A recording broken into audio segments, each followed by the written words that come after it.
Missile Command comes to the Atari VCS. Handheld games lose their mojo. And Scramble revolutionizes the shoot 'em up. These stories and many more on this episode of the Video Game Newsroom Time Machine. I've been waiting a long time for a chance to say this. Stop the presses. Requiescat in pace. Makes him crazy, man. What is a man? It's me, Mario. What a mess. Get over here! Please save me.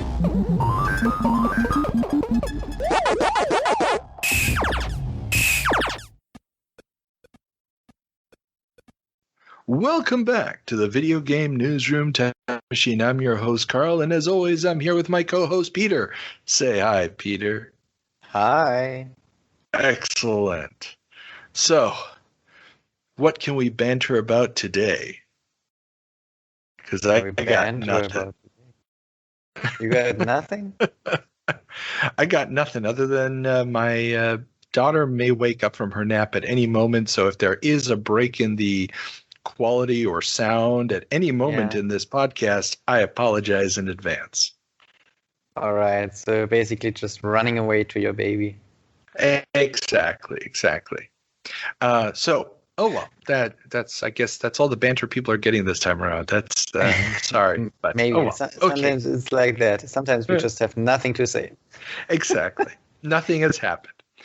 So this week we're going to be jumping back to all the news that was fit to print in the video game and computer arena in May of 1981. Remember, everybody, we always use the cover dates of magazines and publications to date the news. So obviously the news happened at some point before that. And that is our disclaimer on that. All the social media links and email, in case you have questions, are in the show notes. But before we can turn on the time machine, Peter needs to go spend 7 minutes in heaven playing a game that was reviewed in the publications of this month, none other than Missile Command on the Atari VCS, also known later as the 2600. Are you ready, Peter? I am so ready. Excellent.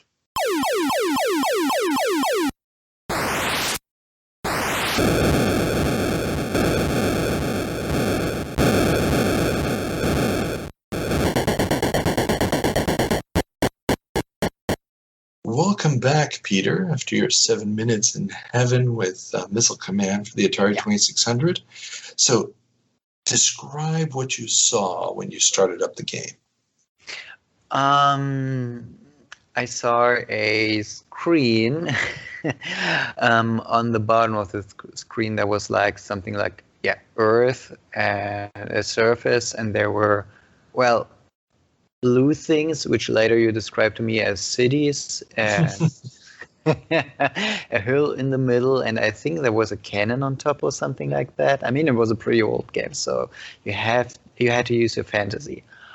And then there were like rays coming from the top of the screen, and there were like missiles shooting through my cities.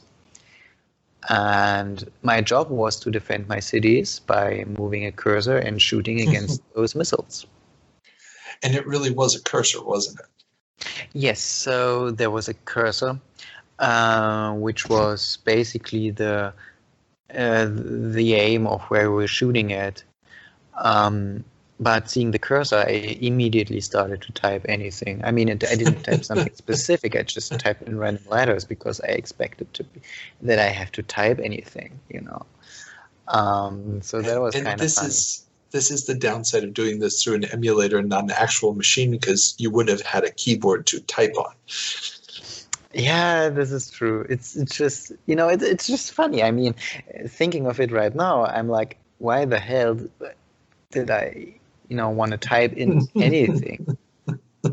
But it's so in the system of me being growing up as a DOS kid, there's this cursor, you type, whatever. You type. Yeah, makes sense. And it was a little white line. Exactly. Yeah. And so, but you got along with the game fairly quickly. Yes, I don't know. For some reason, I figured it out after a while. I don't want to mention that the thing I recorded was my third attempt because it crashed like two times earlier. Yeah, but and remember that recording with our commentary can be seen by patrons on our Patreon page. So, but yeah, no, you did fairly well with it. So, what's your impressions of Missile Command? Well, it's a fun game. I really enjoyed it. In the beginning, it actually was pretty simple as soon as I figured out how it works. And that, again, the thing is pixel perfect. You know, there is no shooting right next to the missile. You know, if the thing coming in is not exactly in the blast radius of your counter missile, you just don't hit it. And this is something compared to modern day video games where you have way more. Well, they are way more forgiving. This is true. They are way more forgiving. But this is also a port of an arcade game, so it was all about get your money. And they certainly did get my money. Yeah. Well, if I was standing in an arcade. Well, and you also played it on the easiest mode. Oh, thank you. Thank you. And there goes my self-esteem. Yeah. There's and you've probably never seen an Atari 2600, but it actually has 4 physical buttons on the front of it. Okay. And one of those allows you to change the difficulty level or the mode of the game. Oh, really? And I think this had something like 20 plus modes that you could switch to that varied certain factors in the game. Okay. And you were on mode 1. So. And fairly speaking, after I think the 3rd or 4th restart, well, not restart, I think you can call it level. The entire thing just changed colors, and that's basically it. The layout of the land stayed the same, but it changed colors for the 3rd or 4th time. Those incoming missiles, they became fast. Oh, that's nothing yet. Oh, you ain't seen nothing yet. It gets so much faster later on. Oh, Lord. Yeah. It's an ultimate Twitch game, and it's one of those where you're pursuing the high score at the end of the day. And, of course, the longer you play, the more cities you lose, and it just becomes a question of how long can you go, how many bonus cities can you win back, and so on and so forth. Oh, you can win back cities? Cool. At a certain number of points, you win back cities. Interesting. Yeah. But, of course, I mean, that would take a little bit longer to play. So. Oh, yeah. Certainly more than 7 minutes. But congratulations, you have now had your first real experience with it, or semi-real experience with an Atari 2600. Yeah, I mean, it's pretty fun. Do you know, I mean, the Atari 2600 wasn't a beast hardware-wise, so it was wondering, very simple. Yeah, but I'm wondering about the cursor. Why did they choose a line? Was it due to hardware limitations or just a design choice? No. The original arcade had a crosshair. The idea here is the 2600 doesn't have what we would consider a frame buffer. It doesn't have enough VRAM to do the whole picture at once. It's quite literally processing everything line by line. So as the ray on the television set is drawing the line, it's processing what's going to happen in the next line. And so if you do something like a crosshair, well, now you've got to process it multiple times for multiple lines.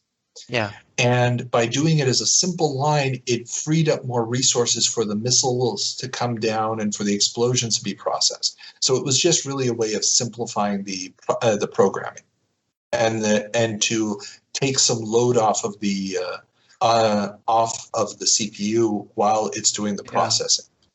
Now, obviously, there's a lot of tricks that come in the next couple years on the 2600 that are really going to push the hardware. There's going to be games that are so much more complex than Missile Command in what they can pull off.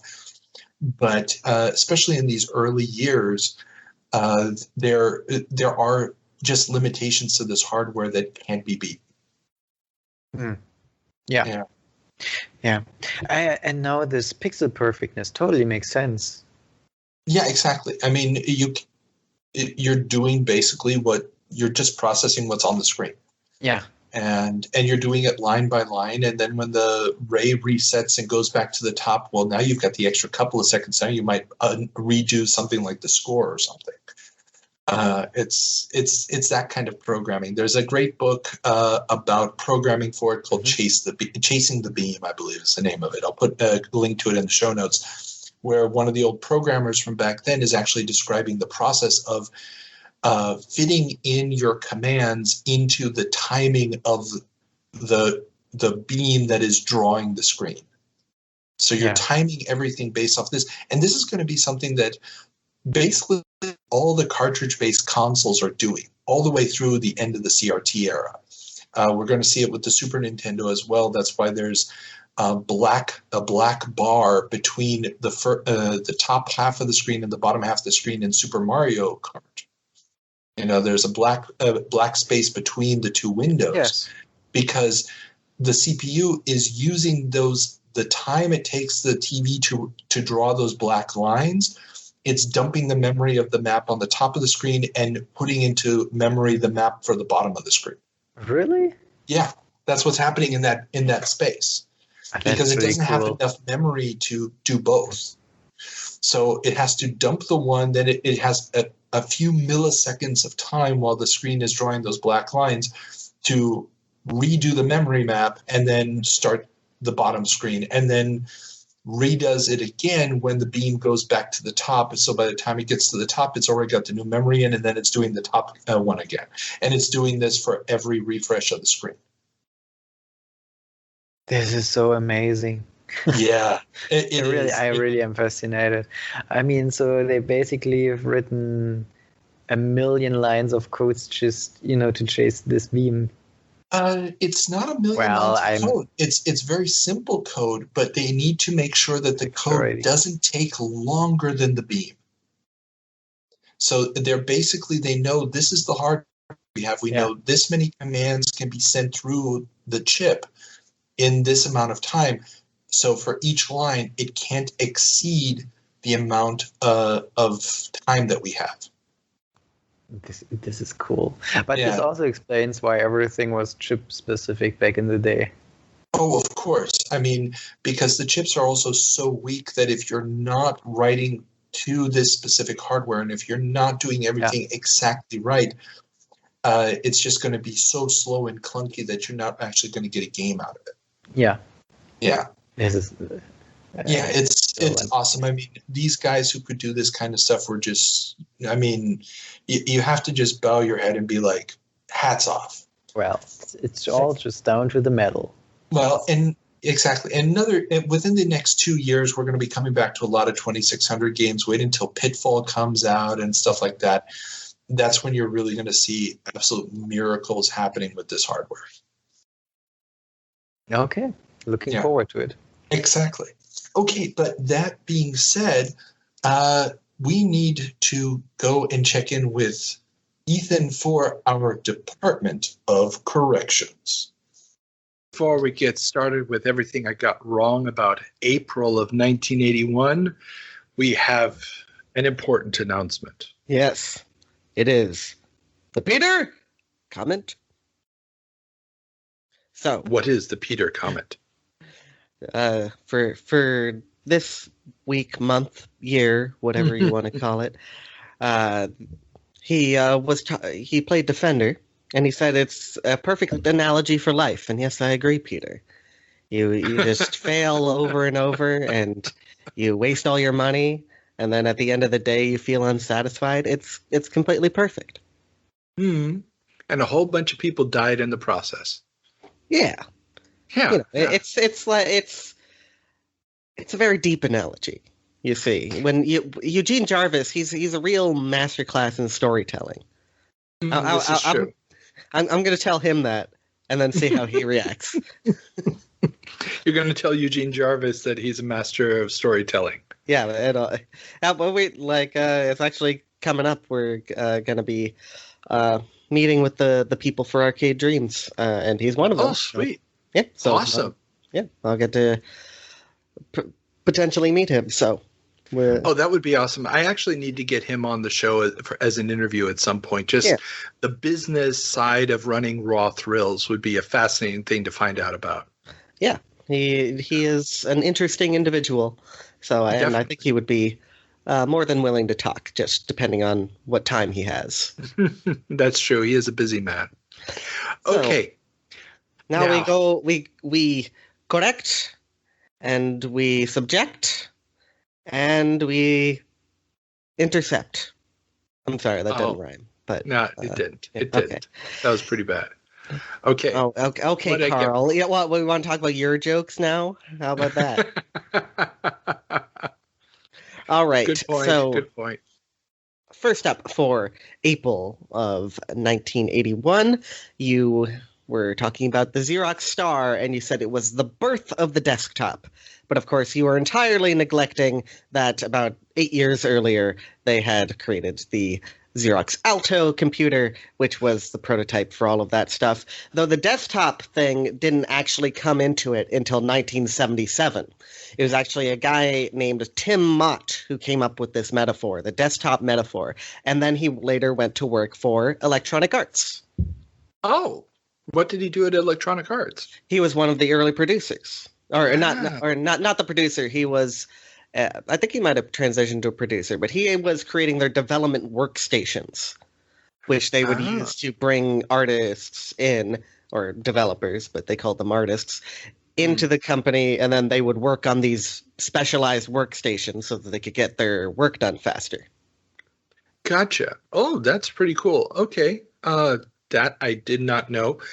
Now, the Alto never actually made it into commercial production, did it? I mean, they made more than one.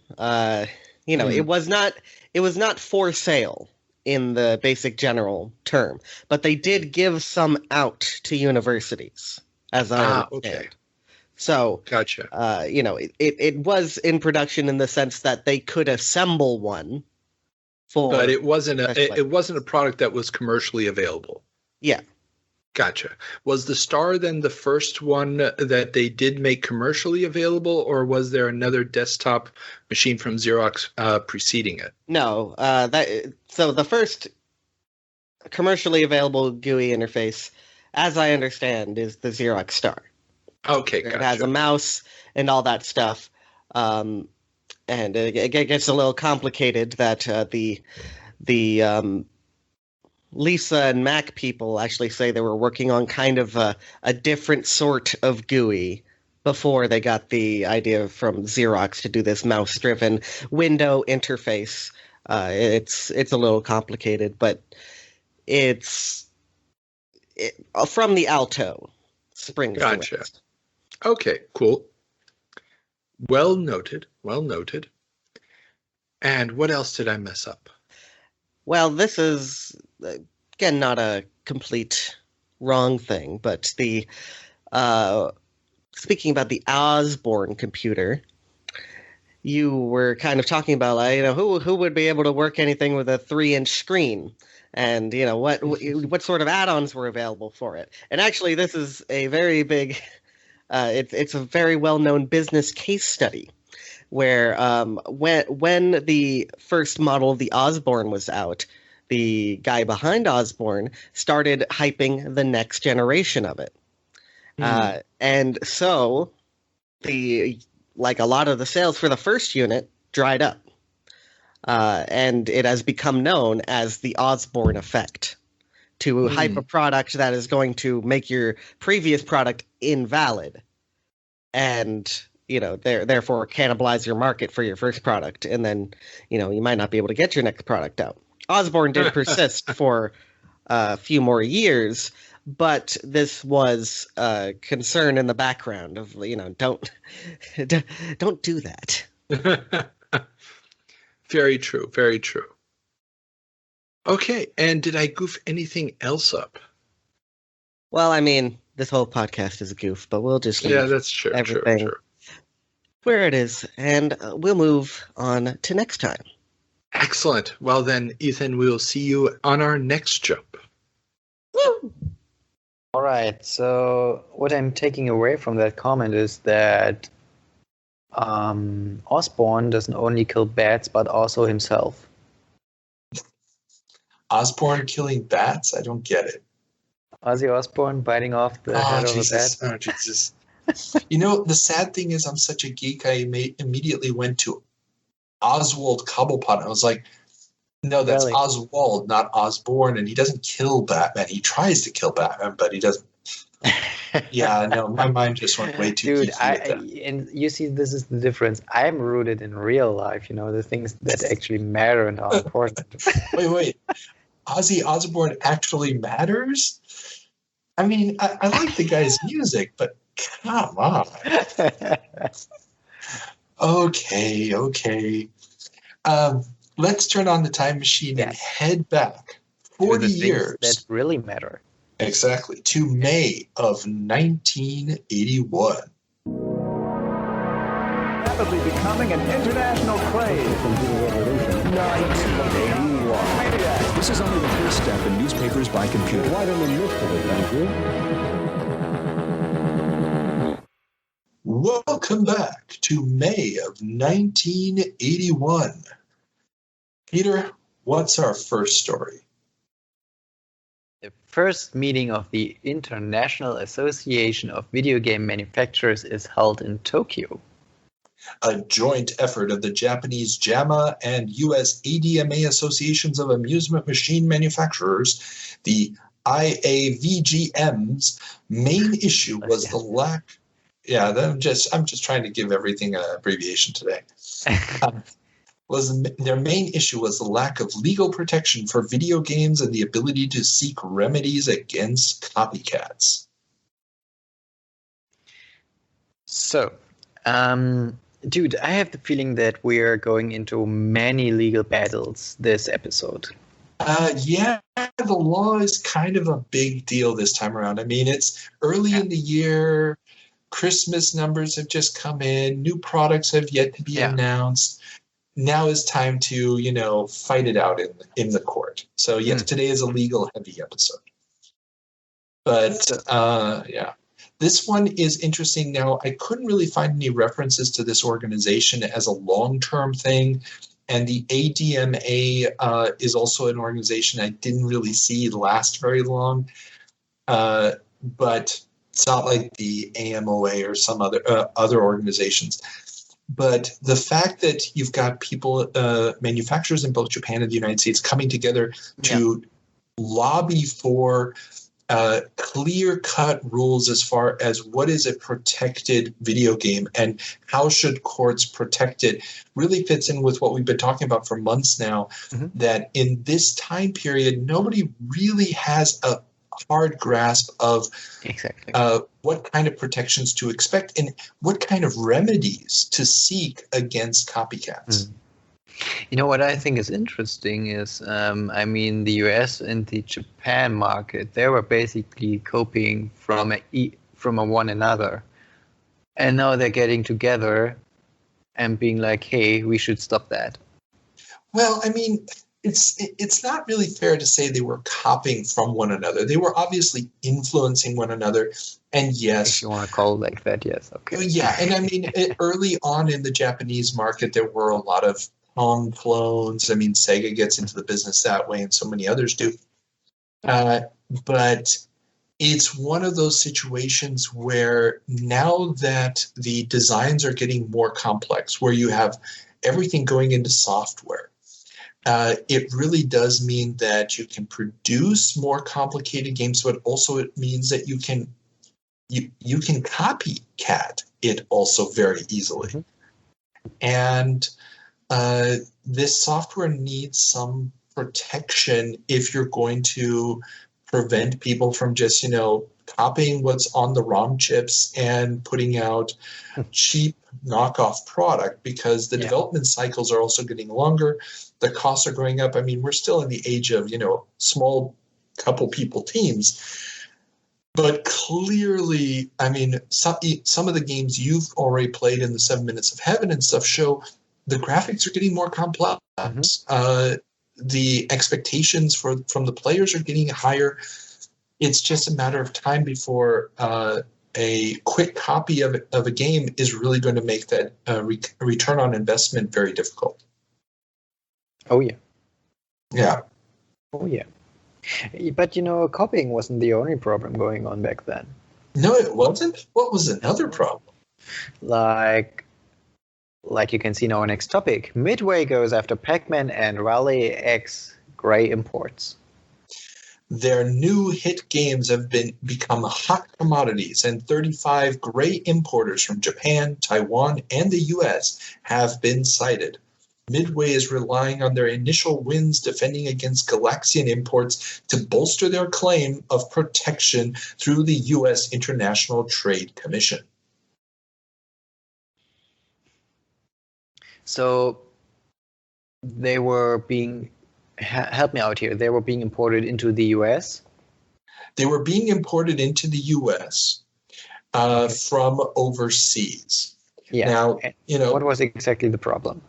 Well, the problem is that the games. Right now, remember, Midway didn't originally design and develop Pac-Man and Rally X. These are both Namco titles coming out of Japan, and that means even though they were launched fairly close to the U.S. launch, there's always still some delay. They had to translate the game ROMs for North America. And also, Midway has its own dealers and everything else. The last thing they want is used or often cheaper gray imports flooding the market and stealing their sales. Because quite often the games released overseas are going to be cheaper than the ones sold in the States. Also, it's not typically the entire cabinet that's being imported, it's just the boards. But at this time, it's almost exclusively a cabinet selling business. So Midway isn't selling just the board to the arcade operators that they can put in an old machine. They're selling the entire cabinet, which of course is a completely different cost structure for the arcade operator than just buying the board. Okay, but it's only about the arcade operators. So if I want to have any software, I can just easily import it and everyone would be fine with that. No. This is exactly what's being imported is the boards. So they're trying to stop people from importing Japanese versions of Pac-Man in the form of the board, which includes the software because the software is in ROM at this point. Oh, okay. Yeah. And so, I mean, if you have the board and you have a screen, you could probably wire it up and get it working and put it in an older cabinet, especially since Pac-Man is really just a one joystick game. Yeah. So it's fairly easy. It's not like it needs specialty controls like a missile command that's using a trackball or something. Oh, okay. Yeah. I mean, I can totally understand Midway. They're losing out on so much money. Exactly. And each one of these gray imports is basically taking money away from them. And the idea here is if they have the exclusive rights to distribute this in this territory, what does that even mean? And it's something that was already long established, for example, in the movie or book publishing business, where if you are the local distributor for a movie or the distributor in a certain region of the world for a movie, nobody else was allowed to distribute that movie. You had purchased that right from the copyright holder, and the copyright holder has the right to give that license out. And so the question is, if I'm getting this in here, if I'm buying this, let's say And this is these arguments that will keep going, and we see it 10 years later with the Red Baron case that we reported on already. That this is going to take quite a while to go through the courts and for some kind of regulation to be found. And even then, it's not really going to be a proper solution, because the question is always going to be, well, why can't I go over there and buy something and bring it back? I mean, I do it if I'm at the airport in Tokyo and buy a paperback novel. I can bring it back with me. What's the problem here? And so where this is ultimately going to land is the commercial use, being able to profit from it as a commercial product as opposed to a personal use product. Right. I mean, this makes absolutely sense. I mean, no one can forbid you to go, overseas and buy whatever and bring it back. I mean, you might have to pay customs and whatnot, but the act of buying the thing and bringing it back itself is not illegal. Well, and this is where the licensing agreements that say you only have a right to use it for personal use as opposed to commercial use comes in. Exactly. This is why you couldn't just buy in the old days a VHS copy of a movie and charge people money to come in and watch the VHS. Exactly. And that's exactly how this is ultimately going to be somewhat regulated, even though there's still going to be a lot of gray import shenanigans here and there. But this is a very good early example of this. And like I said, Midway had already gotten positive feedback. We talked about this, I think, 2 months ago with Galaxian. And now they're trying to do the same thing to stop gray imports of Pac-Man and Rally X. Yeah. Okay. Want to move on to the next legal battle? Yeah, let's do it. Cinematronics wins Star Castle case. A federal judge in Arizona has ruled that video games deserve the same protection that movies and music recordings enjoy. In a suit concerning illegal copies of Cinematronics Star Castle, Judge Cordova granted full protection to the game as an original work and ordered all copies of the game be handed over freight prepaid to Cinematronics. Well, this is interesting. Does this also is it also true for the other states of the U.S. and for the entire U.S. or just for Arizona? No. Okay, so here we have to talk a little bit about how federal courts work in the United States. Yes, please. They're divided up into regional districts that cover multiple states. Okay. And so what's happening here is, while the federal judge is doing this decision in Arizona, and it is possible other judges in other districts might have conflicting decisions, usually what happens in the federal courts is that when an issue, a subject matter issue, is decided by one federal judge, everybody else is going to take that under advisement. Now, it happens quite often that the federal judges are in disagreement about how to handle a case. And usually that's then where a higher appeals court or even the Supreme Court will jump in and say, no, we are establishing what the rule is for the entire country, but typically they're hoping that the lower court federal judges will sort of, work it out through different cases until a standardized rule emerges from the decisions.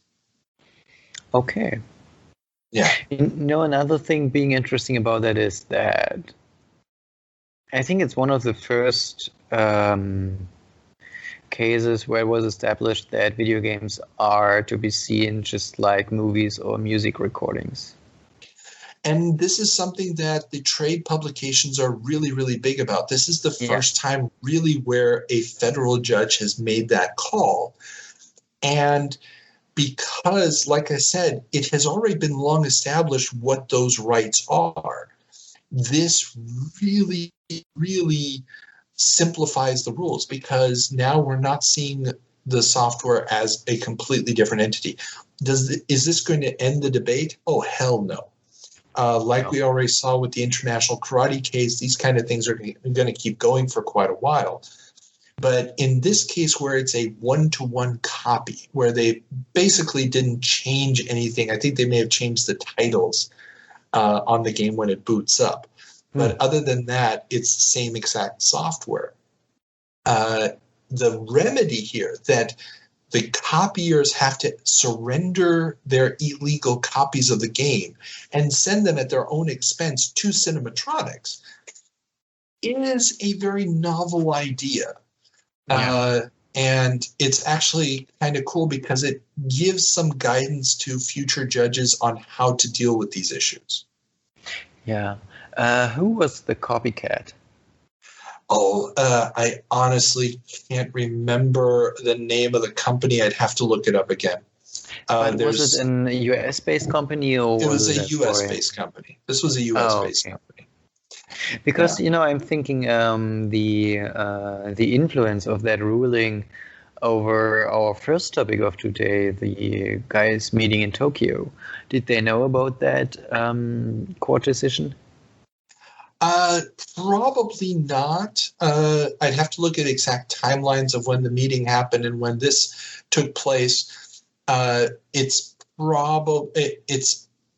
definitely didn't happen before the meeting was arranged. Yeah. But it may have already been happening as the meeting was going on. But that still doesn't change the fact that a decision is nice, but legislation would be better.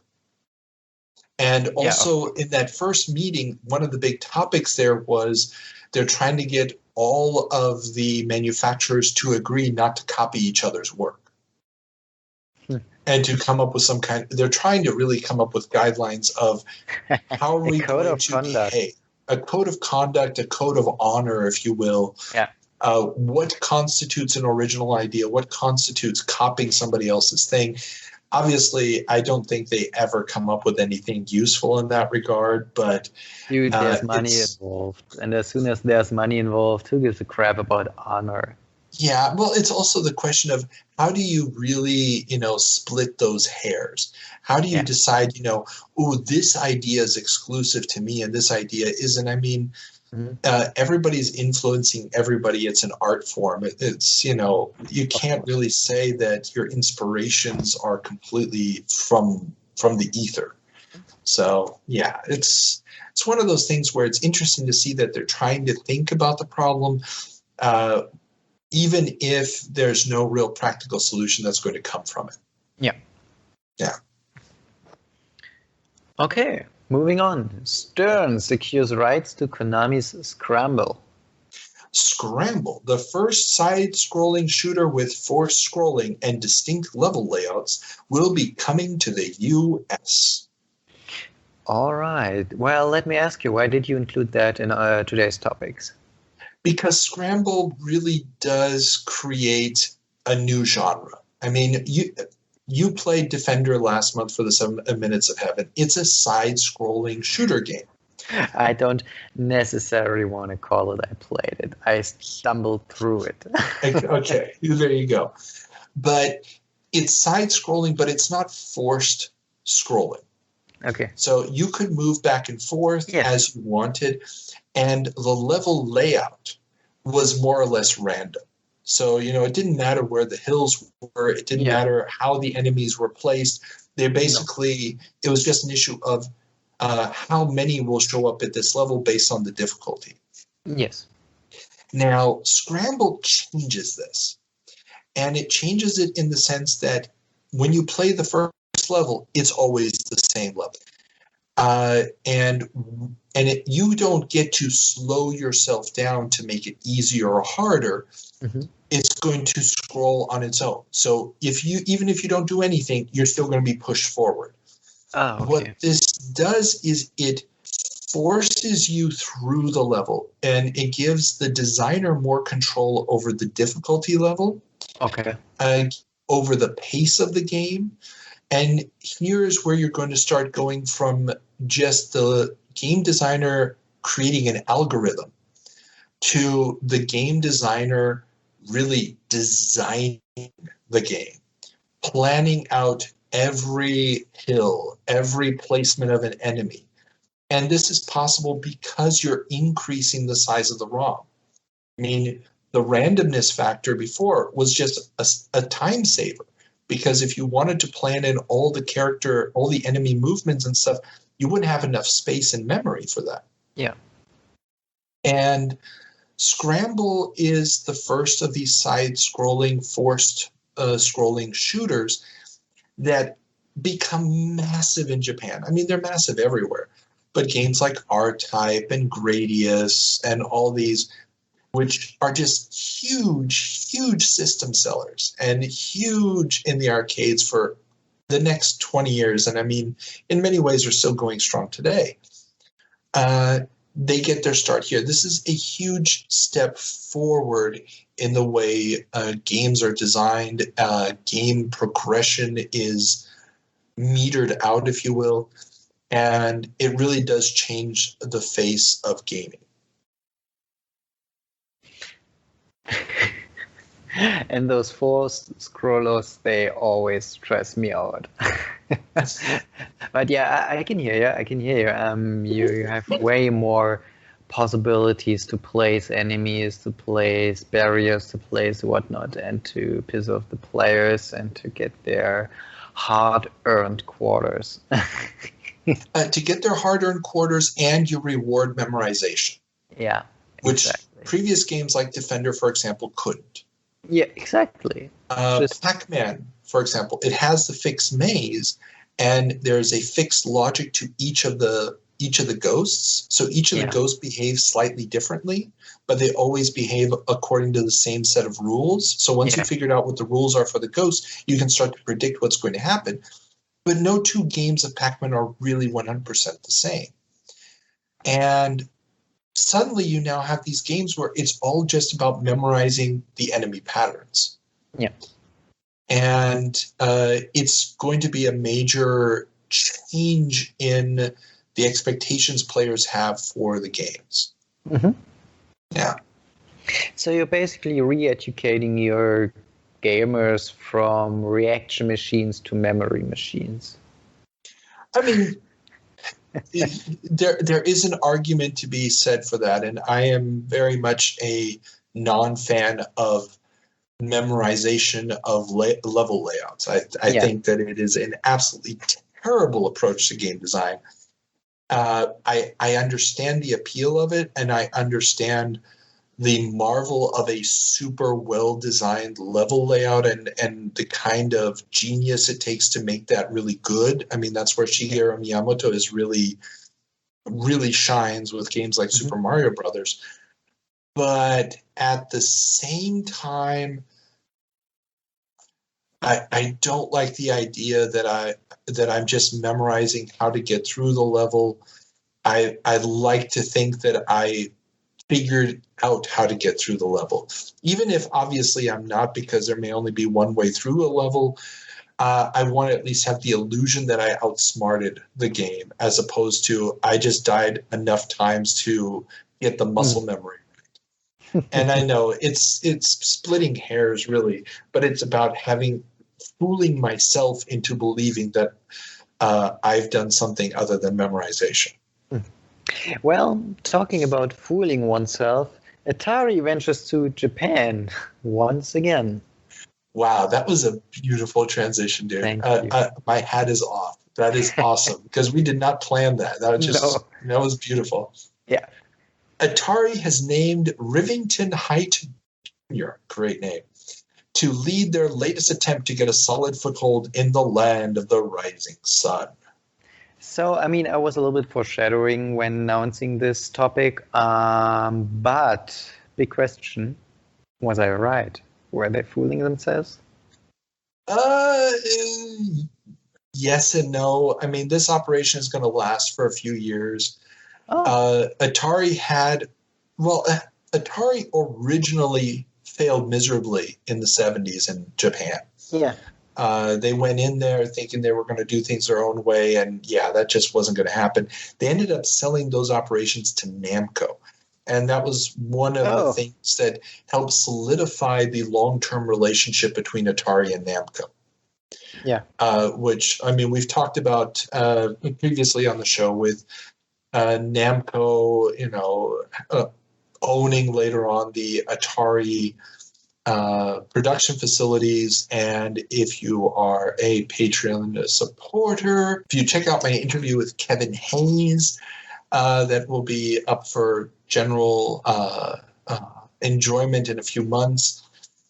He started out at Atari Ireland and then transitioned to Namco as the certain parts of the company went back and forth between the two.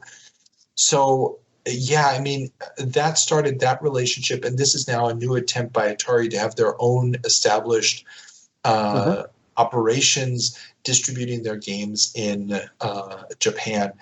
And Rivington Height Jr. is a guy who had worked at other companies previously. He apparently spoke Japanese. He had experience with the local customs and culture. So they were hoping that he was going to give them a leg up this time in cracking that market. And unfortunately, they never really quite make it. The 2600, never really gets going in the country. And their games are okay, but with big innovations like Scramble coming out, Atari is going to find it more and more difficult to really, really get in there, as that development culture of the super well-designed, meticulously laid out levels and stuff is never going to become part of their DNA as a company. Yeah. Yeah. So they were in Japan, they were just not big. No, sorry, but this was just laying around nice. And I had to pick it up. Very nice. But staying with Atari launches Asteroids Deluxe and VCS Missile Command with National Press Conference. Oh Lord. Yes, making as many waves as they can, both to promote their arcade as well as home offerings. Atari splurged on an event to bring their two latest products to the people, sending the message that coin-op and home gaming reinforce one another. Were they actually one of the first that did a national press conference for games? I mean, nowadays, with the E3, the Gamescom, the you name it, it's just standard, But back then, this was a big deal. I mean, and you see it in the specialty magazines like Replay and Toys, Hobbies, and Crafts, where that were directed primarily at product retailers and operators of arcades. The fact that any mention of video games or console games on television or in a big newspaper, they're all excited about it. It's like, ooh, our little niche is getting, the big publicity. And this is still back in the days when you've only got, 4 television stations. And everybody's reading a newspaper every day. So the fact that they're reaching these much bigger audiences with these kind of events is a huge, huge deal. Yeah. And and remember, Atari is also the first company out there that has both an arcade and a home console division. Exactly. I mean, you've got the Intellivision out there, but Mattel doesn't do arcade games. ColecoVision hasn't come out yet. The Channel F is dead, but also never did arcade games. They're the first company that can actually pull this off. And it's like, hey, we've got this new thing in the arcade, and at the same time, the last cool thing we did in the arcade is coming home. And so it's in a way, it's pacifying the operators who are still antsy about the big arcade hits coming to the home, and at the same time, it's helping the toy retailers think, ooh, cool, all the excitement about arcade games. They're crossbreeding it also with the product that we're selling in the store. And this is the next thing I wanted to ask you. How did the coin operators react to that? I mean, all this stuff coming to home, they're losing market share. They're losing market share, and there's a ton of operators complaining in the letters columns that they keep having to buy more and more arcade games. Yeah.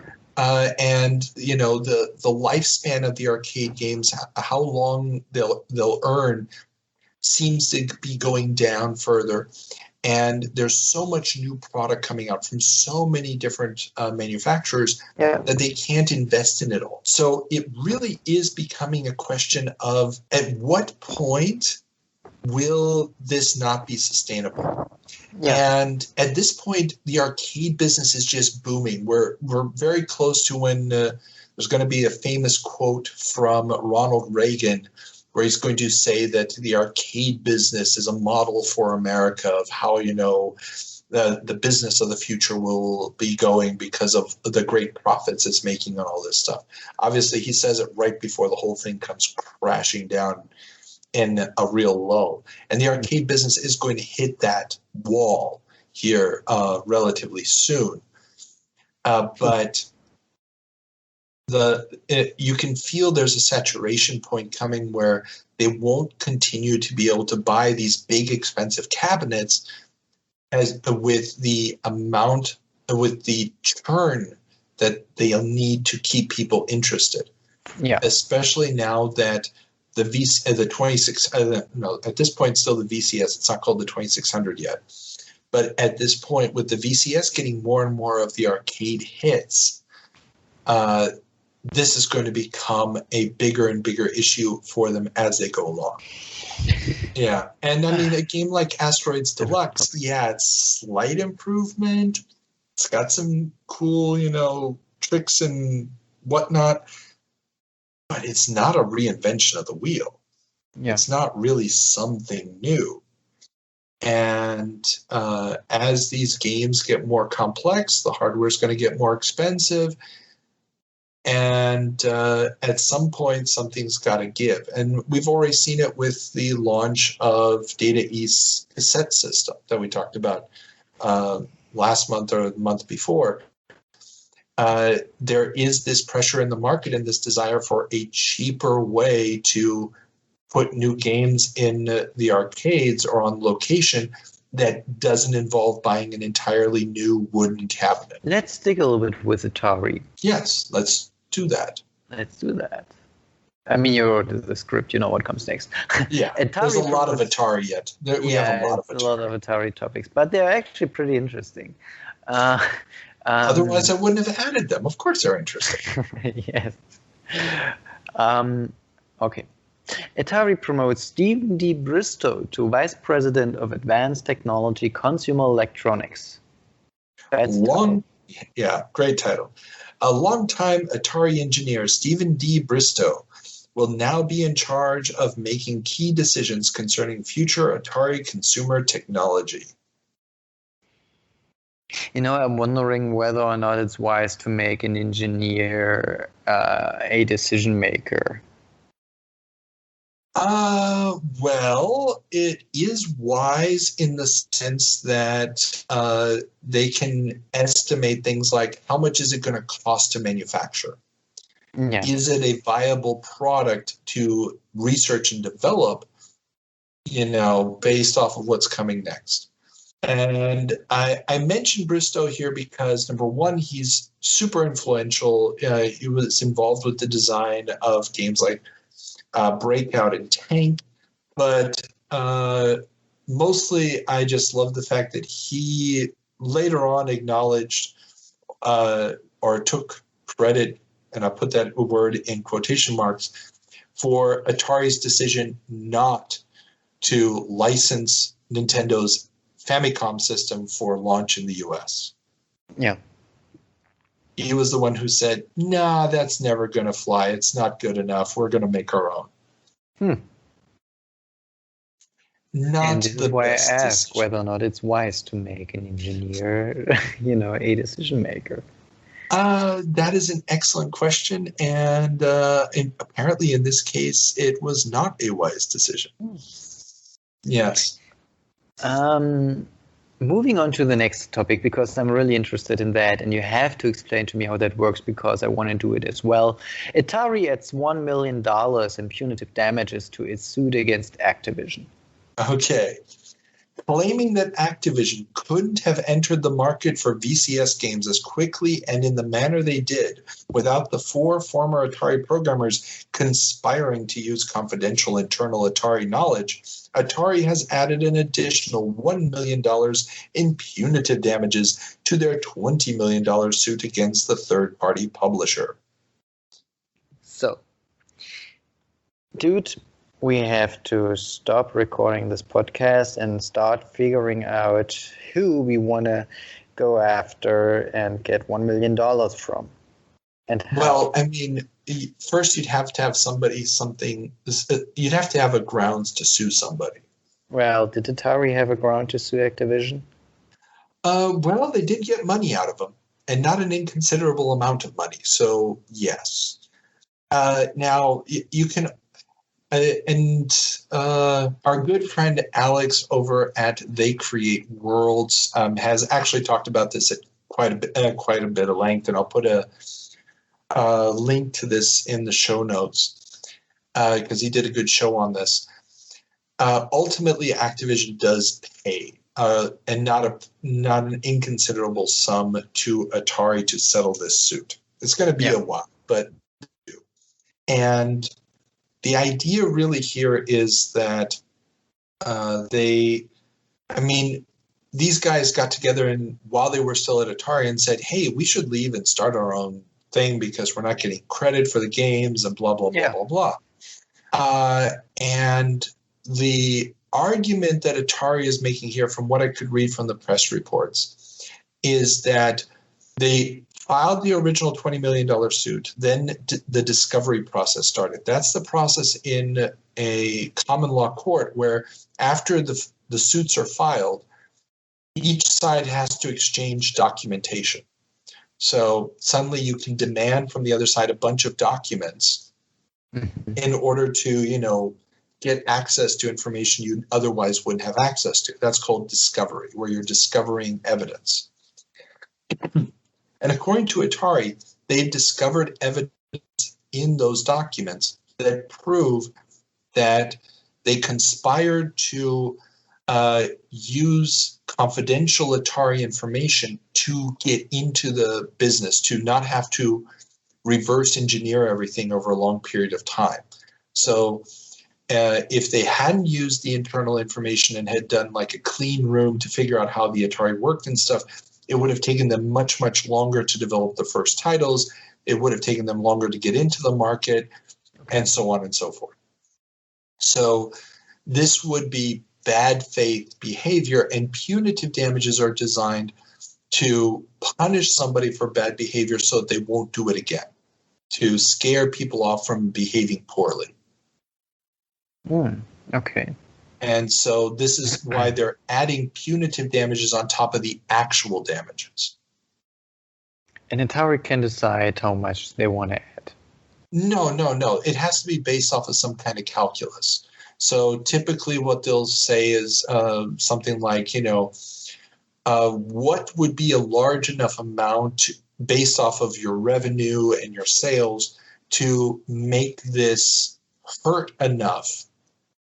So punitive damages for a small company are not going to be the same as punitive damages for a big company because big company doesn't care. It's kind of like when a rich guy in a Ferrari gets a $100 speeding ticket, he's like, I don't give a shit. Yeah. But, the poor guy who's making minimum wage gets the same $100 ticket, it suddenly changes their life. Yeah.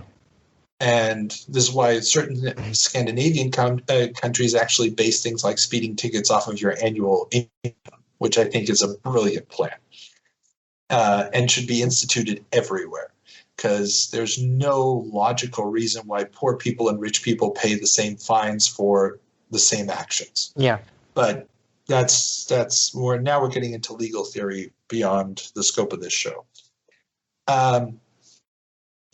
So under those circumstances, the $1 million, there's definitely some kind of justification for it behind the scenes that they'd have to present to the court. But for right now, it's obviously just a big number. Whether or not it actually became part of the settlement is not known to me because the settlement is locked away someplace. But it is one of those numbers that they're throwing out there, also to scare off anybody else who's going to try to do this. Because because everybody is seeing the sales that Activision is making, seeing how big the VCS market's getting. Behind the scenes, everybody's figuring out how to make games for this thing. Yeah. The next Christmas is not going to just be Atari and Activision making games for the VCS. By the time Christmas rolls around, there's going to be a lot of people in that game. Yeah. I'm still wondering. I mean, that Atari wants to go for some, damage recompensation, if you want to call it like that. I can understand that. But this punitive damage, isn't that something that a court has actually to determine? Yes, but you can still ask for it from the court. So what happens is that the court is ultimately going to decide what it is, but the court will ask the parties what they think it should be. So let's say, for example, you lose the case. Then there's typically a separate section of the court case where you're just talking about the compensation.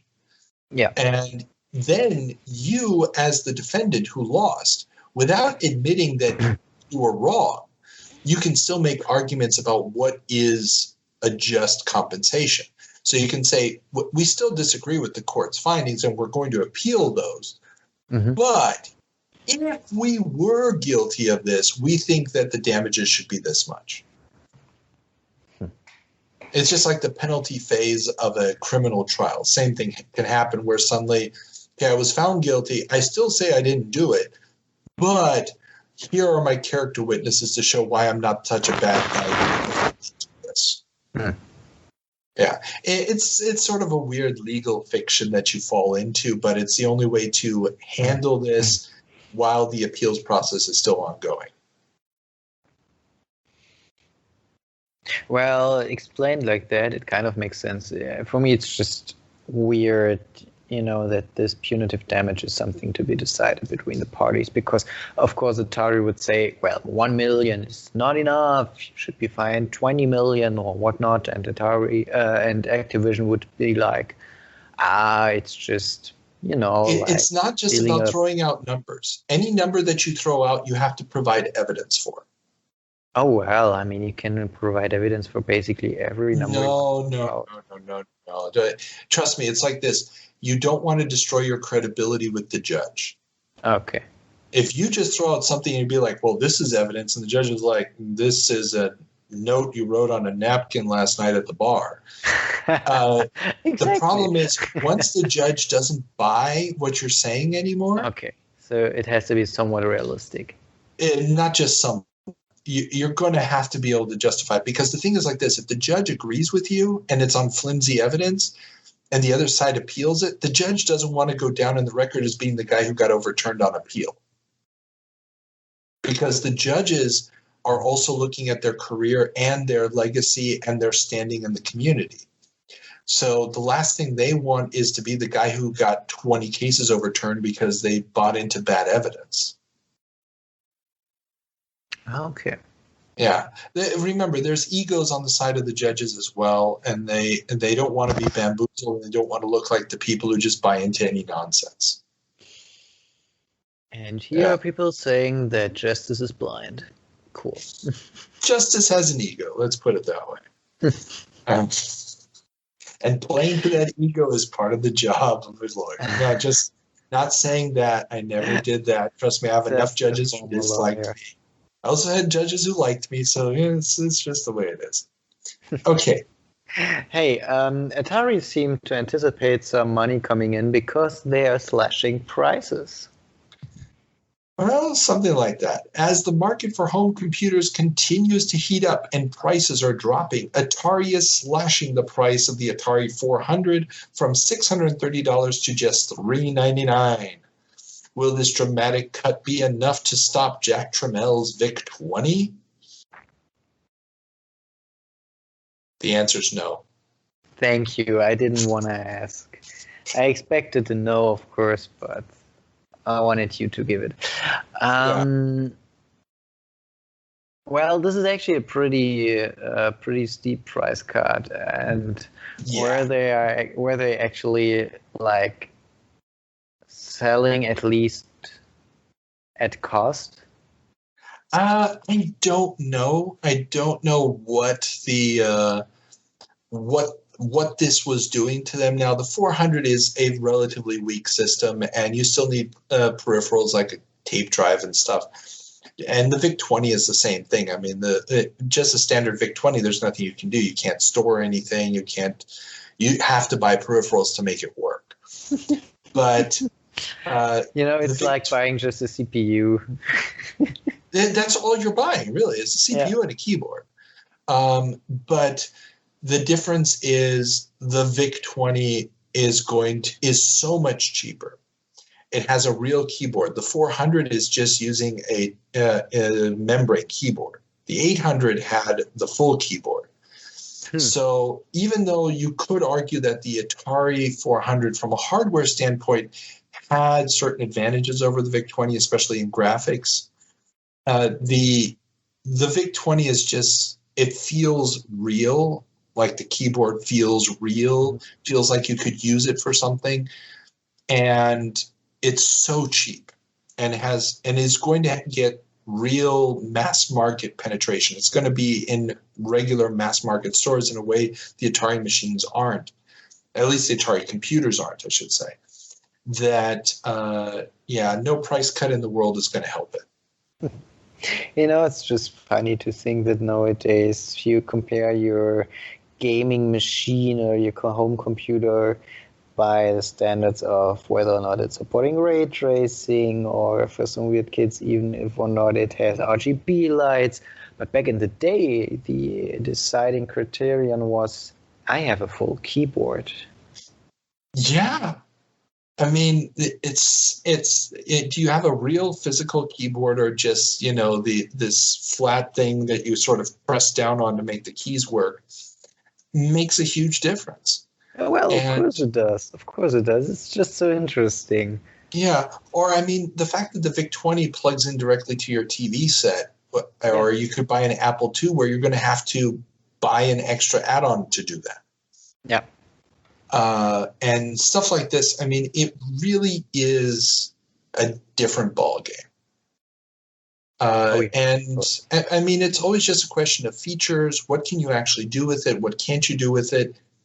But also at this point, it's the novelty of just owning a home computer. Even if you don't know what you're going to do with it, it's the novelty that really gets people. So what do you need it for? I don't know, but I just want to have it. Exactly. Yeah, I think we all know how that feels. Yeah. Speaking about wanting to have things, Atari wants your programs. Wow, you're on fire with the transitions today. Dude, and you know what? This is all spontaneous. I'm not even thinking about it. I know. I know you don't put any time into this show beforehand. I understand. No. Listeners know that too. I'm recording the 7 minutes, and which usually takes me 1 hour or so because I don't get the recording software to work. There you go. So Atari has announced the Atari Software Acquisition Program, which will set up regional centers that programmers can bring their creations to, and, if Atari likes them, will offer to publish the programs for them or add them to their software exchange program. So every garage-sitting programmer is happy to run to Atari to give away their program. Well, not to give it away. I mean, it's an acquisition program. Atari would buy the rights to the software and then pay them a royalty to publish it. And are there any interesting programs coming out of that? I know that the exchange program lasts for quite a while. I found articles about it years later still running. But this is more or less a reaction to Jack Tramiel's promotion of the VIC-20 as an open platform and encouraging people to publish software for it. Because Atari up until this point while they had their evangelists, and we talked about this months ago, where there were articles about how to create sprites on the 2600, you had to find out about this through articles and stuff. It really wasn't described in the manuals that came with the system. The VIC-20 is coming out with probably one of the most legendary user manuals of all time. This thing really goes so deep into how the machine works. Mm-hmm. You could literally do almost anything. You can program down to the metal using the manual that comes with the VIC-20. And it's really designed to help you learn how to program. And because Jack is going off the idea, I don't want to spend a lot of money on software development. I'm not going to become, a software provider. But if I make this thing easy enough for everybody to use, problem solves itself. This is actually true. And Atari had tried to keep a relatively closed shop. Apple has a relatively closed shop mentality too. I mean, with the Apple II, it's more open because it's really the hobbyist machine. But when the Mac comes out, and again, I'll point everybody to my interviews with Michael Dornbrook. With the Mac, they are so against people publishing, especially game software, that they just have this nose in the air, oh, we don't need you types on our system. And it is one of those things where Jack is just like, you know what? I don't care. Do whatever you want, program whatever you want, release whatever you want. We are in the computer business, not the software business. And it serves him very, very well for both the VIC-20 and the Commodore 64. Yeah. Later on. So, yeah, fun stuff. I mean, software sells hardware, so... Well, and this is something that the Atari hadn't quite figured out for their computer division, and they figured it out a little too late. Yeah. Yeah. Okay. Let's leave Atari and move on. The electronic games lag as Christmas sell-off ripples through market. After the mass sell-off of product during the Christmas season led to price cutting on electronics by both manufacturers and retailers, the market for electronic games seems to be crumbling. Without serious name recognition and advertising support, it is unlikely that new products will find interest from retailers. Arnold C. Greenberg, president of Coleco, even has an editorial in this month's Playthings magazine railing against the anti-electronic game hype. Really? He was bitching about that? Oh, yeah, definitely. He talks about how, hype and people getting outraged about things and moving markets has nothing to do with the fundamentals, and that at the end of the day, the electronic game market is still, a cornerstone that is going to keep going and be strong and blah, blah, blah. All the while, at this point, the ColecoVision is well underway. I mean, they're getting everything lined up to launch the ColecoVision in the background. So, granted, they also think the electronic games market is still going to keep going. And there's still innovations to be had there because we're really not at the full-blown LCD games yet. I mean, most of the games coming out are still using, the little red diodes and stuff. But it is one of those situations where the retailers are getting really, really antsy about the product. The product's getting more and more expensive, and guessing what is going to be good enough to sell and move off the shelf is becoming riskier for retailers. Yeah. Yeah. So this is why the retailers, the toy retailers and the magazines are all kind of on edge at this point. They don't really know where they should invest. There's no big trend in boy toys at this point. Strawberry Shortcake is really huge for the girls. But this is all right before He-Man hits. It's right before Masters of the Universe, where, the G.I. Joe thing kind of died in the 70s. You had some licensed boy toys through Mego, like $6 Million Man and stuff. But there's nothing really energizing that market. Electronics had done it, but now it looks like people are just, tired of what the current generation of electronic games can offer. And consoles aren't really a toy retail item yet. I mean, big companies like Toys R Us and stuff are getting into it, but for the mom and pop toy store, they're so expensive. And the risk of loss if the merchandise doesn't sell is probably more than they can cover. You wanted to hand me the next transition, don't you? Kind of. You know what? I'm not picking it up. You're not? I just won't. No, I'll just leave it there and just announce that Mattel reports $15.5 million loss for the fourth quarter.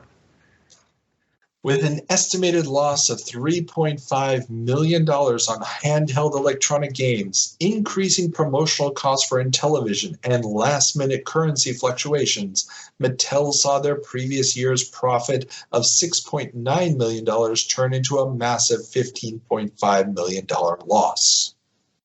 Oh, Lord. Actually, it's a wonder they're still around.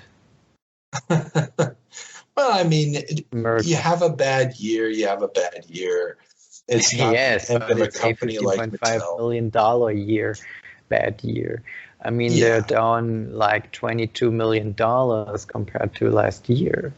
It's insane. Well, you have to remember that a loss on the books doesn't necessarily mean that you're no longer making the payments on stuff. You have, write-downs for investments that were lost and so forth.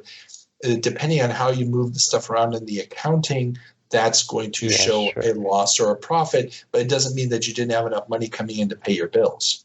You're not going into bankruptcy just because of loss. And at this level. The lawyer explains to the economist how revenue and liquidity works. Of course. Of course. Come on, you economist guys are all stuck in your little wonderful bubbles about how supply and demand actually works everything, and the lawyer's just like, you change the accounting rules and suddenly everything looks different. There is no equation behind it, it's just a question of the legal structure used.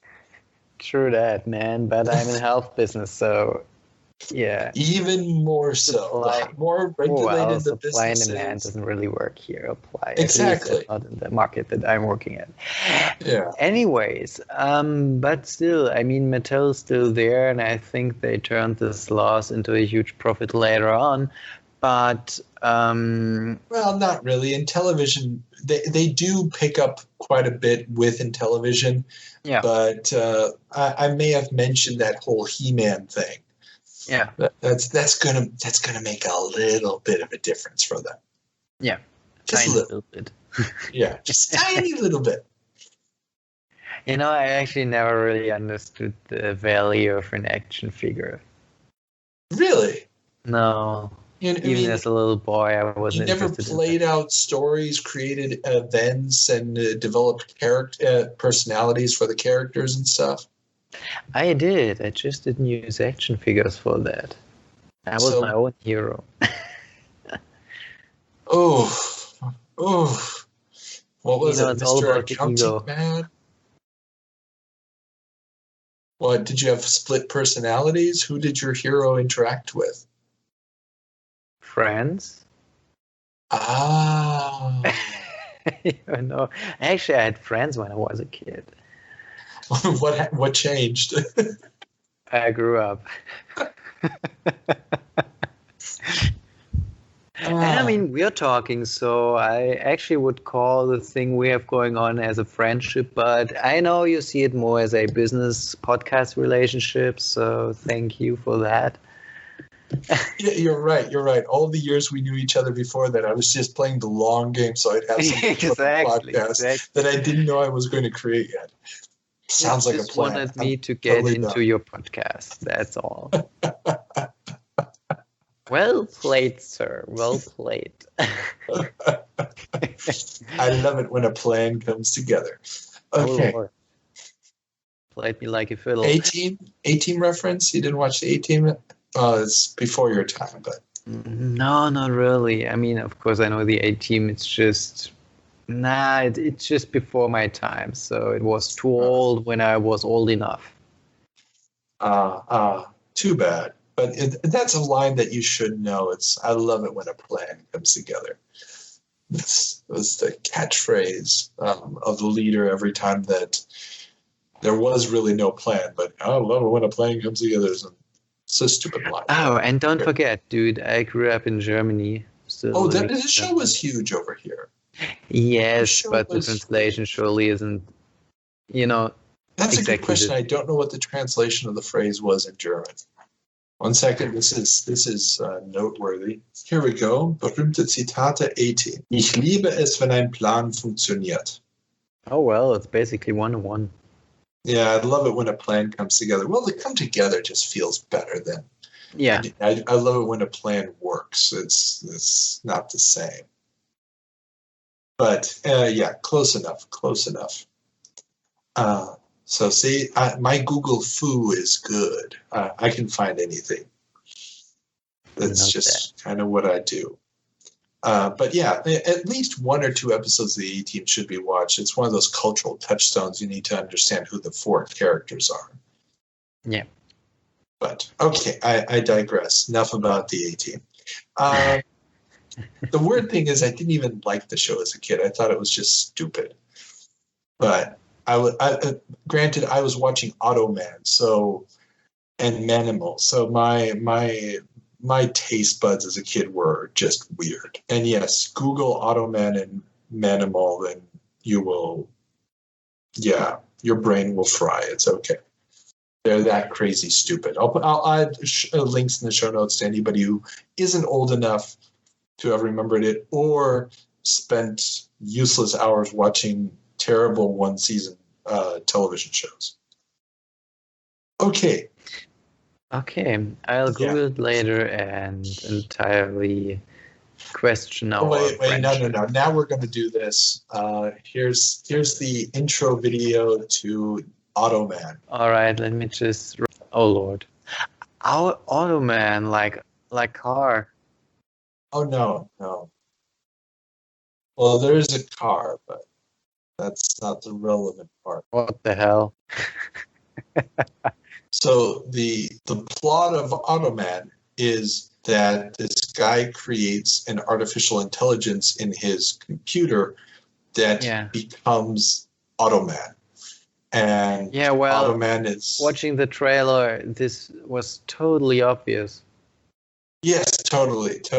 They kind of bury the lead that this magic glowing man is in fact a computer AI brought to life. I mean, it became a little bit obvious when he was trying to get into the bra of this woman. Oh, that's the cursor. Yeah, that's the cursor that... Makes sense. Yeah, it's terrible. And this was shown back to back with a show called Manimal. Here's the intro to that. Thank you for that. It'll surely enlighten me. This starts exactly like Automan. Oh, Lord. Hey, seems to be like the same dude. Not quite. I guess it's a man that turns into an animal. Yeah. Thank you. Into multiple animals. He doesn't just turn into one. He turns into a lot of animals. And the obligatory funny black dude. Yeah, it's every bad 80s cliche thrown into one show with a weird fantasy element thrown in. I can't remember why he can do it. It's like some magic amulet or something. So, Oh Lord, yeah. man, worldly, young, handsome. Oh God, my son, you have to learn. This is not the end. This is the beginning. And he's Yes. oh Lord. I mean, just how they explain the title. He's the master of the secrets that divides animal from man and man from animal. Manimal. Yeah. It's just terrible on so many levels. So Manimal and Automan, science fiction TV of the 80s was pretty terrible, is what I'm trying to say here. But, okay, so now... And you know what the weird thing is? Yes? You watched it when? When I was maybe 7 years old. And I thought it was the coolest shit that ever happened. Oh, well, fair enough. We all do weird things and think weird stuff when we were 7, so... Oh, yeah. No, when you're 7, that is like the coolest thing in the world. A guy who can turn into animals? Hell, I'm watching that. Ooh, a computer that can create a digital dude who can magically create cars and stuff. Of course computers can do that. That's why I want to have a computer at home. Give me that Commodore 64. Exactly. Hey, dude, I was totally into Beast Wars, and I thought this was the most realistic TV show ever. Yeah, dude, with those awesome 3D graphics and that beautifully full landscape that was all just a barren wasteland. Yeah. You know, I remember it totally differently, but yeah, I watched it like on YouTube the other day, and I was, oh Lord. Did not expect that. Yeah. It's unwatchable.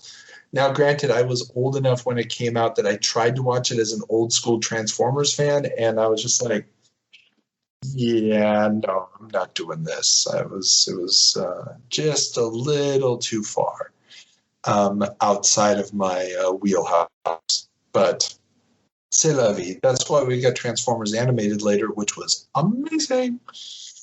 But nothing compared to the photorealism of Beast Wars. Anyhow, dude, true. We have one more topic left. 2. Yeah, let's dive right into it. Kuliku. No, we have 2. Yeah, you're right. 2. First of the 2, Kuliku sues Tandy and Mattel and basically everyone. Coleco is defending its patents arising from its electronic football games.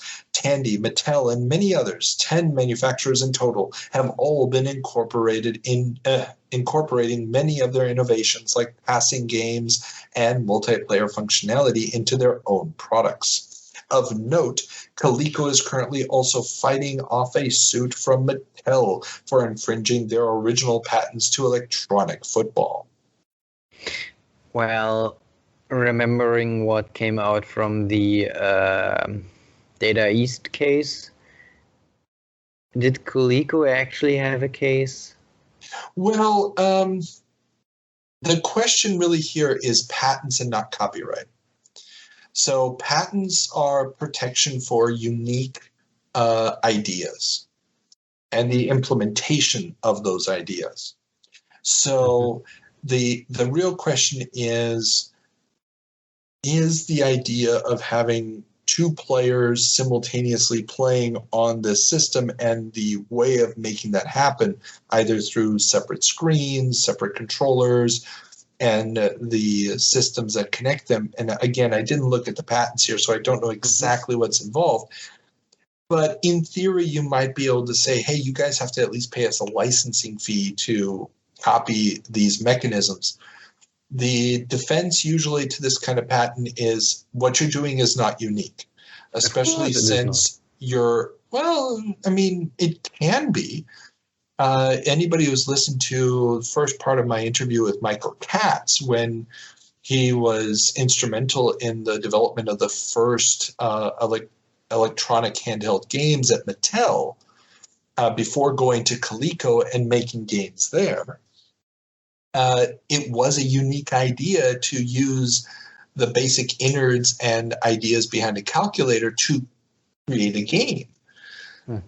That was a unique idea. That was something probably patentable. It wasn't natural. Now, having two players play football, is that really that much of an innovation? Well, it depends on how you implement it, probably.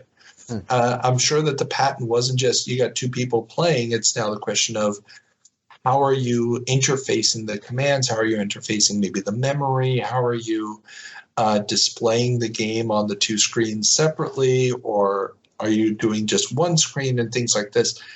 Those are going to be issues to fight. The one thing of note here is that Coleco is being sued by Mattel already for doing exactly the same thing, for copying what Mattel did in their games. And so this was basically just a in-your-face, we can do what you can do case. It could have been. I actually asked Michael Katz if he remembered anything about these patent suits, and he said, nah, he doesn't really have any recollection about it. And I can imagine that I couldn't also find any resolution in these cases. We may still run across something in the magazines later on, but just doing a cursory look online, I couldn't find that these got resolved in any way. So I'm guessing they all probably just get settled out of court. But the fact that there's 10 manufacturers being listed, it just shows how many people got into the market for making this kind of product at this point. And it goes towards that argument that there's just an oversaturation of copycat or very similar playing electronic games on the market at this point because they're so relatively cheap to produce and don't require a tremendous amount of technical skill to engineer. At least not, using existing game mechanics.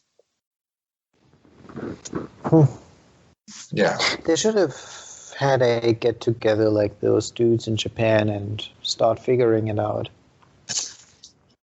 Well, I mean, a lot of these guys are toy companies. And you have to remember, toy companies are very fad-based. They're not like, oh, we're going to have this line of product for the next 50 years. Unless you're doing Hot Wheels or Barbie, you're thinking, okay, I got maybe 3 or 4 years of life on this product line, and then I've got to dump it. And so, or rebrand it. Or rebrand it and sell it as something else, yeah. Reminds me of a story I didn't include in next week's episode. But the idea here really is that they're not thinking in such long-term plans. But the video game guys are. They're thinking, hey, video games, the sky's the limit. We can keep improving the technology ad infinitum. And so let's start protecting the ideas. These guys are basically just copying each other. And if there's a settlement, there's a settlement, or the whole thing gets dropped. Yeah, because it's a moot point after a while. So it's just kind of a difference. It shows the difference between these markets. So it's easy to think of video games as just this monolith. But we're seeing here, we've got the handheld electronics, we've got the home consoles, we've got the home computers, we've got the arcades, and these are all very, very different. And the only company that's really in all of these pies at the same time right now is Atari, because they have arcade games, they've got home computers, they've got a console, and they're also doing a handful of handheld electronic games. Not a lot, but a little. And so it really is just everybody's in their own little world doing their own little thing, and the solutions that they're finding, the problems that they're dealing with aren't necessarily all the same. No. But I think it shows pretty nicely that this is the time of the, if you want to call it like that, the awakening of the modern day entertainment industry. In many ways, I mean, we're that whole idea of the interactive entertainment, or the pull it up on, at any moment entertainment that we've gotten used to today. There is an argument to be made that it is very much sort of in its infancy right here. And you also see it because there's a lot of media around this time also talking about the rise of cable television. We've reported several times about different online services that are connected to that new infrastructure that's being created. So there is definitely something in the air that something new is happening. It's just going to be a while before it really gets into every crevice of society. Exactly.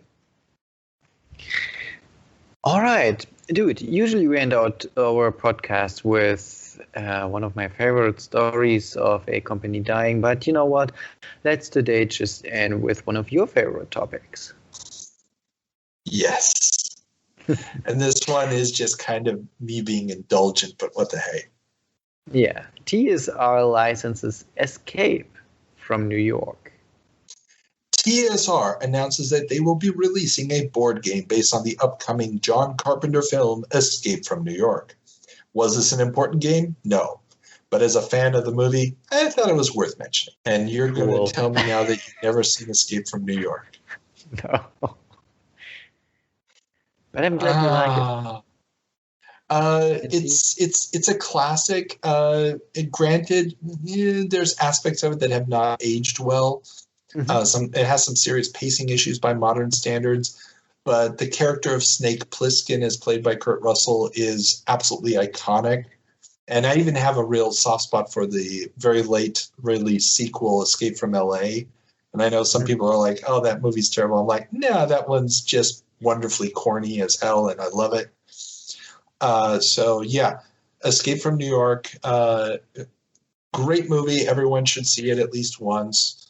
Yes, go in knowing that it has some pacing problems, but Ernest Borgnine's in it, so everything's good. Not bad. You have no idea what it's about, do you? I have no idea, but I'm glad you like it, and this is what a real friendship is all about. Dude, this is so a movie night movie. Once the whole pandemic crap is over or something, I'm going to get together with a couple of beers and we'll watch Escape from New York. And I mean, what's not to love about a movie set in the near future where crime has gotten so out of hand, they've just turned the entire island of Manhattan into a prison, and they just drop prisoners into it and forget about them. And the president's plane has been shot down over New York, and they send in the only man hard enough to be able to take him out, Snake Plissken, who's basically this super badass mercenary-style criminal who is going to get a pardon if he can get the president out of New York. And so he has to go into New York, this crazy gang-controlled hellhole, and rescue the president. It's absolutely insane 80s nonsense, but it's brilliant at the same time. I mean, it sounds like a nice trash or B movie, and what is it about Americans and their president? But on the other hand, it's you have this character who is elected directly, who in theory has the button to the nuclear weapons. I mean, it's an iconic type of character that can make major decisions without being beholden to a legislature that can remove them at any time. And that makes the presidency so iconic. If you have a parliamentary style system where the executive can be replaced at any time by the legislature, they don't have the freedom to make the big calls like a president can. You know what I'm saying? This is why modern day societies abandoned their king, and you guys, and Americans just renamed that. But I think this is a topic for another night. We gave them term limits. after a few hundred years, after 100 plus years. Exactly. So, yeah. Okay, that's it for this jump. Next jump, you do actually get your company dying. Thank you. Again. You're welcome. You're welcome. I try hard to find one each time, but I don't always succeed. Oh, wow. So, what should be the word of the episode? Word of the episode. Let's just take manimal. Manimal. Okay, manimal is the word of the episode. I can dig that. Okay, everybody, remember you can catch us on the socials. You can send us an email. Support us on Patreon. If you chuck in $1, you get the next 3 months worth of interviews early, as well as access to the 7 Minutes in Heaven videos. And yeah, that's it. Peter, anything to say? No, I think all's been said. Excellent. Except for one thing. Yes. Bye. Bye.